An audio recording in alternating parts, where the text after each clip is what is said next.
Good afternoon, everybody, and welcome to a live edition of the Saints Insider Podcast. Today is Tuesday, July the 22nd. I'm Zach Ewing, joined live outside the Saints Airline Drive facility by Matthew Paris, Luke Johnson, our beat writers at the Times-Picayune, and our columnist, Jeff Duncan. He's the one wearing shorts. Yeah, no, Matt wore shorts too. Yeah. Well, let's just explain to everybody that we're all standing on platforms. Jeff's not actually this short. No, he is. I'm not that I'm tall either, but okay, so we got here a couple of hours ago, and Tyrann Mathieu was still a New Orleans Saint, and then 10 minutes later, he wasn't. So that's like the news of the day. You guys might have been here before me. For me, it was like 10 minutes. That is sort of the surprise of the day. 2 years ago, we got Jimmy Graham rejoining the Saints. Today, we get Tyrann Mathieu retiring. So real quick, just your reaction to the news, Matt. I'm bummed. I thought he still maybe had some good NFL days ahead of him. I'm bummed from a media perspective because we always went to him in the locker room for a good quote. But, you know, at the same time, if this is what he wants and he's ready to hang it up, then I'm happy for him. You know, he's a really good guy. Just recently had another daughter. And so, you know, if this is his decision, then so be it. It seems like he gave the Saints a good amount of warning that it was going to happen. Yeah, they at least got a couple days, right? That's kind of the gist we got. Yeah. We didn't get like specifics on when he reached out to him, but look, I think there's no question this still came as a surprise to the Saints. They suddenly have a hole in their roster for a starting safety, even though we had some questions about what Tyrann's role was going to be on this team. Look, there was some definite aspects of his game that had fallen off in recent years, but like guy could still play. I think he had 10 interceptions in 3 years of the Saints. He still made plays in the ball, and he played a really, really crucial role for some tough seasons with this team, being a guy that people went to in the locker room. Like Matt said, just a tremendous human being. Like, he's going to be missed on our end, maybe just as much as the Saints are going to miss him, because he's a really insightful guy, really honest guy. Great to have around, and wishing him nothing but the best in retirement. Yeah, it'll be interesting to hear also, like, when he talks about what went into the decision. And, you know, if you've been thinking about it a while, I mean, we've all had conversations with him over the years. And one thing about him is he always knew exactly who he was as a player. He's a really smart guy. That's the reason he played in the league for 12 years at such a high level, at 5'9", 190 pounds at safety. I mean, that's pretty remarkable. And you can even have these conversations with him in recent years, and he knew he was having to adjust and compensate for his lack of speed and the explosiveness that he had as a younger player. So he was fully aware in his 30s of where he was as a player. And this is a guy that I'm sure put a lot of thought into it, because he loved playing. He had one of the greatest careers probably in the history, not only of the NFL, but certainly at LSU. Local player that played at all three levels in this state, and is probably going to have an incredible life after football. He's one of these guys that always kind of got it. And so I'm interested to see what the next chapter is for him. Yeah, it wouldn't surprise me if he does some media stuff. He's just he's really good at that sort of stuff. Mm-hmm. Yeah, and for somebody, like, I was in college at the same time as Tyrann Mathieu at LSU. Man, like, how fun was that? I know you were covering some of those, but like that 2011 season. Were you not in college at the same time? No, I was a little older than older. I mean, he's, in my opinion, the best player I covered at LSU. I mean, I didn't cover really Joe Burrow, a little bit of Joe Burrow, but Tyrann Mathieu, at least defensively, was just a unique cat. And even late in his career, during his tenure here, you talked about, I mean, he was able to make big plays in games that they, frankly, not a lot of guys on the team did. So there is going to be an aspect of playmaking ability that they're going to miss from him at the safety position. And it sounded like they're still in the front office and coaching staff in the evaluation phase of what they're going to do. It almost sounded to me like they may bring in a veteran guy, it sounded like. Well, I think you have to. What's the name you were saying earlier?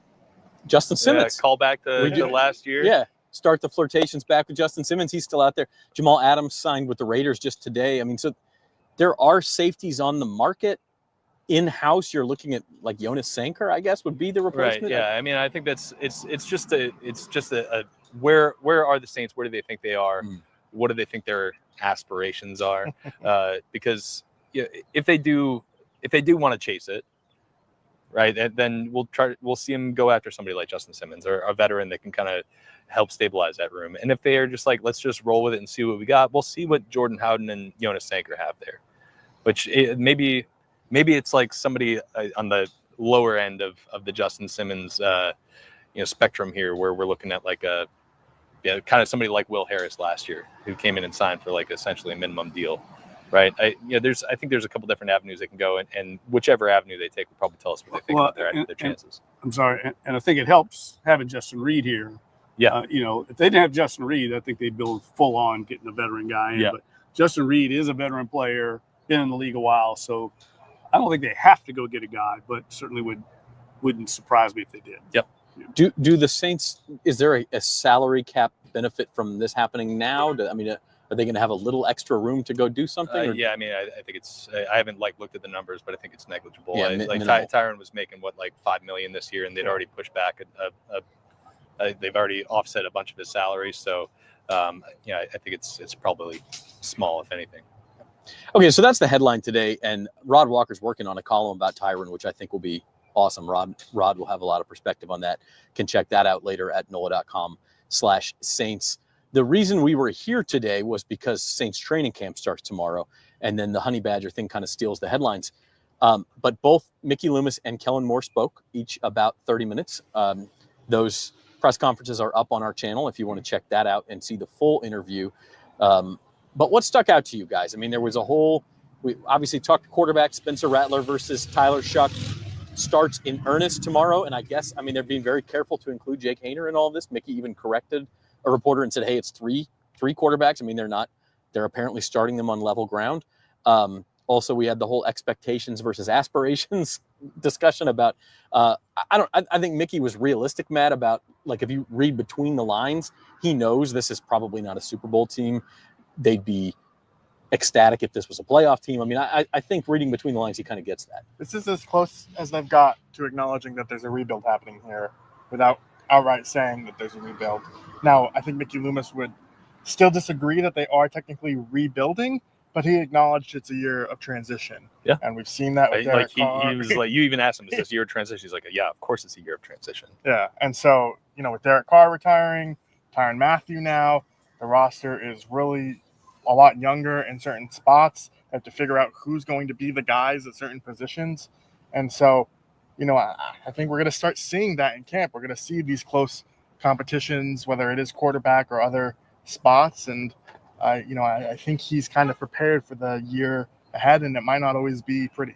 It might not be pretty, but I think the thing that I think he was trying to get at, and I'm looking forward to seeing, is even if it's not pretty, just show some signs that there's something there. Show some signs. They're going to play a lot of young players, put them out there. Let's see if they develop. Let's see if we have anything. And that might actually be a benefit. If you're looking at the benefits and drawbacks of Tyrann Mathieu retiring, maybe Jonas Sanker gets an opportunity that he was never going to get, and maybe he's a dude, and you're like, okay, was he a third round pick? That's our third round pick. And that's a guy we hit on right away. And we know he can be a building block for us. I think there's going to be some of that this year. Obviously they still have some of the older guys on the team. They still got Cam Jordan and Demario Davis, who are in their mid 30s. Taysom Hill's coming off an ACL. He's 35. He's going to start the season on PUP, but he's still going to be a part of their plans. So they still have some of the veterans on the team, but this isn't going to be the old team that we've seen in recent years. This is a reset for them, a transition, new coach, new quarterback. We're going to get to see some of these young guys play out. Yeah, and one of the takeaways I had is, this was really our first chance to talk to Kellen Moore now that he's stepped into his first training camp environment as a head coach, and you can see the way he's not a rah-rah guy. Let's face it. This is not who he's going to be. I don't think he's like that behind closed doors either. I think he's pretty businesslike, matter of fact. He kind of sets expectations, sets ground rules, or the goals that he wants to meet. And the one thing he didn't shy away from, though, was saying, he talked about the physicality of this game and that they haven't really done much of that this entire offseason because of the nature of the CBA and the NFLPA rules. I think they are going to crank it up next week once they put those pads on, because you could kind of tell he's told the team that they have to stress them physically, and also for the evaluation process of this new staff to find out what they have in the trenches and some of the things that they really need to establish as a staff going forward. So it was, for me, a chance to hear what his message is to the team going forward, because this was a big day for him.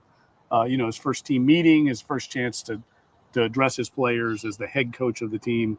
and set the tone for what they're going to go over the next few weeks. Judging by the sweat I've got going on, standing here in the shade talking to you guys, I think they're going to be stressed physically out here in training camp.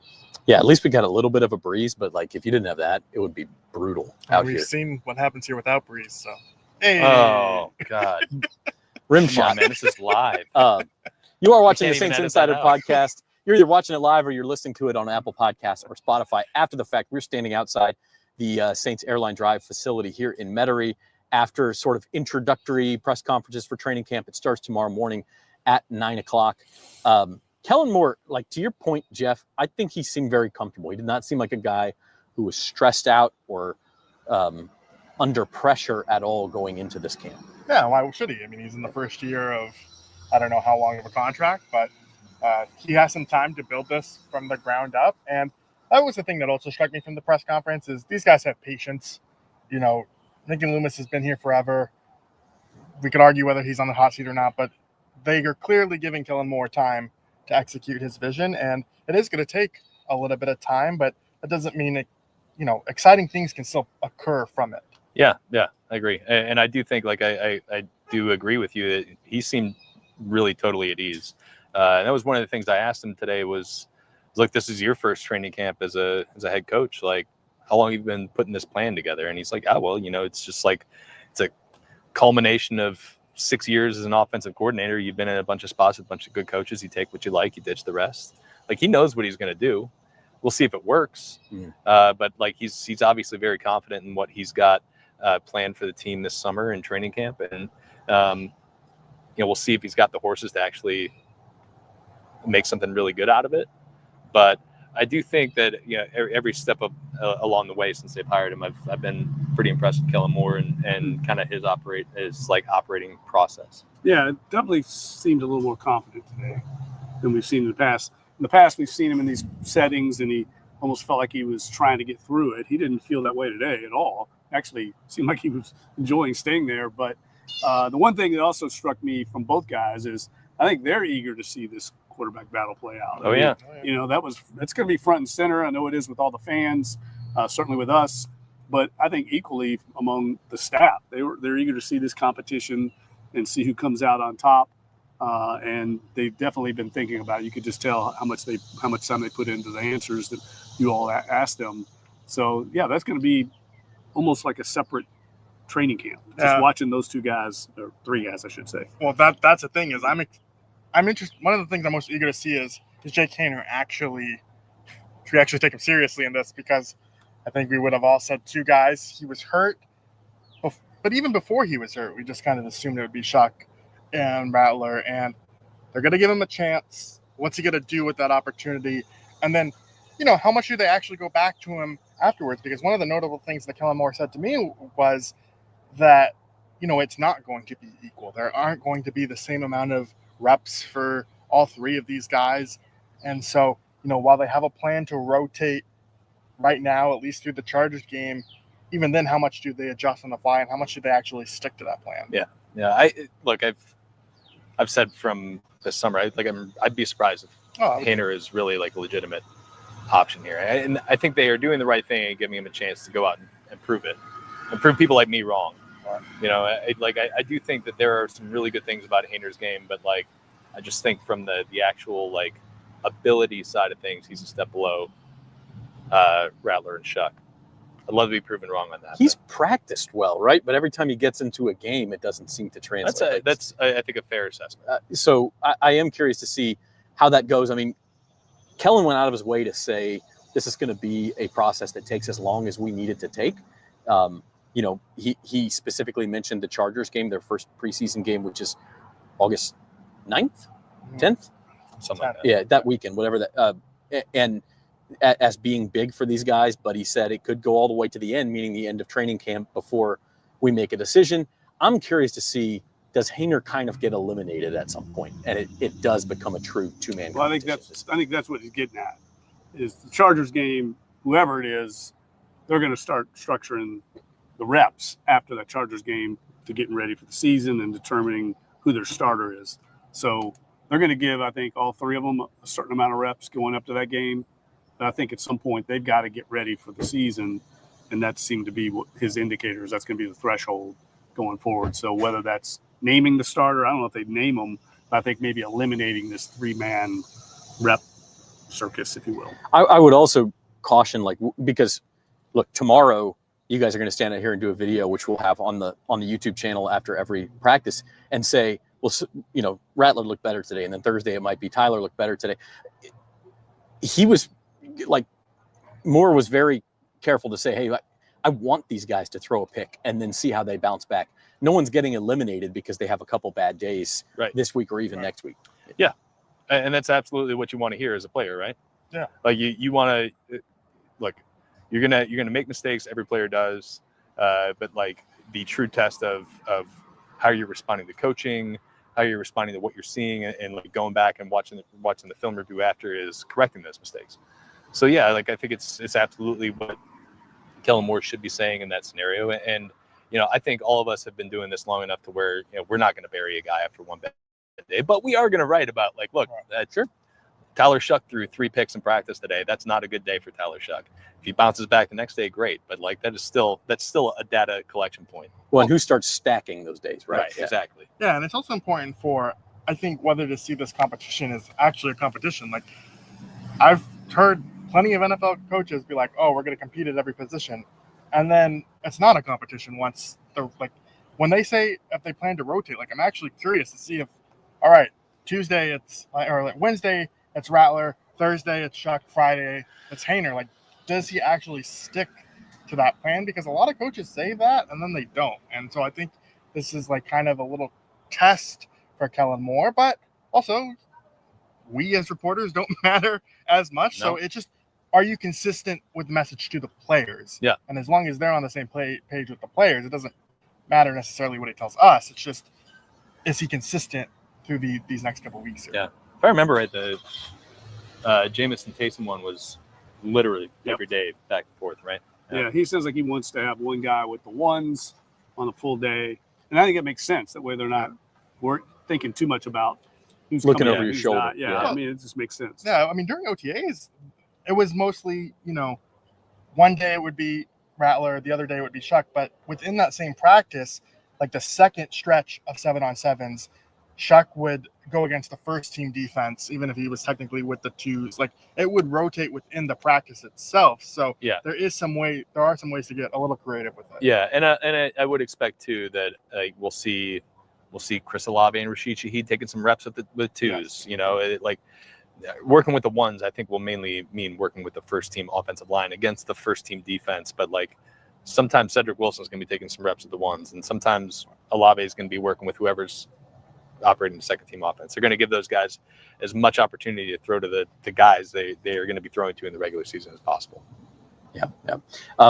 Quarterback competition obviously going to be front and center every single day. Elsewhere, the new defensive scheme, the offensive line alignment, there's lots of places you could go with this. What are you guys keeping your eye on in the early days of camp? Well, maybe not necessarily the early days, but as soon as they put pads on, I'm really looking forward to seeing what this offensive line looks like. Because I do really think it can be good this year. It can be, there's a lot of different parts though that could not be as good as you hope. Maybe Kelvin Banks isn't the answer right away at left tackle. Maybe Taliesin Fuaga takes a step back when he's not in this zone scheme and he's playing on the right side. Maybe Penning just really doesn't have it at left guard. We just don't know outside of Eric McCoy, who's been dealing with injuries. So I want to see it, and I want to see it look good. Because I think it can be good. And I think, as I've said before on the pod, if you've got a good offensive line, that's going to set a floor for your offense. Yeah, and I want to see them mix and match the units a little more. We didn't see really any mixing and matching at all through OTAs, but that's something that Kellen Moore said today, was that they're going to start rotating these guys in case of injuries. They want to be prepared for different scenarios. And since we haven't seen those looks at all, I'm just curious what it looks like. And I think the defense is going to be interesting with the new 3-4 scheme. We're finally going to see that in a full 11-on-11 situation. And I'm going to be zeroing in on that third corner position, which is wide open. And it's basically a starting job on this defense. And that's the one position on defense that we really have no certainty on right now. Now second safety. Yeah, look, that was a strength a year ago as you came at this point a year ago. And now it's really, I think, a major question mark. Yep. Is Jonas Sanker the pick that they got for Lattimore? Yeah, I believe so. I think that's kind of we'll see. We'll see. That secondary is a work in progress right now for sure. So we'll see if the Saints add anything. We're going to be back on this podcast feed, hopefully back in the studio in a more traditional setting on Friday. After the Saints practice, they'll have 3 practices under their belt at that point. So we'll check back with you all then. Couple of injury things, Foster Moreau and Taysom Hill both on the PUP list. Now that's just for camp, right? Like they could technically still come back for the regular season. Yeah, they can come off the PUP at any point during training camp. If they start the year on PUP, then that's 6 weeks before they could come back. So we'll keep our eye on that. And then Chris Olave, full go. I mean, they're being very optimistic and kind of pedal to the metal with him. Yep. We'll see how that plays out. Yeah. Yeah, no, that was interesting the way they dealt with that. It's almost like intentional that they didn't want to make a thing out of it. So I think they're definitely trying to downplay that. That messaging's been pretty consistent all summer too. Every time they've been asked about it, it's just like, yeah, he's okay. Yeah, and he seemed fine. I mean, I know it's without contact, and that's the big question, but he's looked really crisp out when we've seen him. All right, well, training camp is here, starting tomorrow, 9 a.m. These guys will be out here every single day. They'll have the 2-minute drill videos for you up on our YouTube Shorts, so subscribe to our Saints at NOLA.com YouTube channel for that. We'll also have practice highlights. Our man Norman Bell, who's behind the camera right now, will be shooting those, and we'll be back, like I said, with a full podcast on Friday and pretty much every Wednesday and Friday all the way through, including in California. You guys will be going back out to Irvine for 10 days this year. 10 days, a little better than 23, I think. Yeah. Got a little long last year. I think my wife was ready to kill me last year. Yeah, that'll be a much improved situation there. So we will be with you every step of the way. Thank you for watching, and we will see you next time on the Saints Insider. I just realized I got to go press the button, so I'll be. Oh. No, that worked.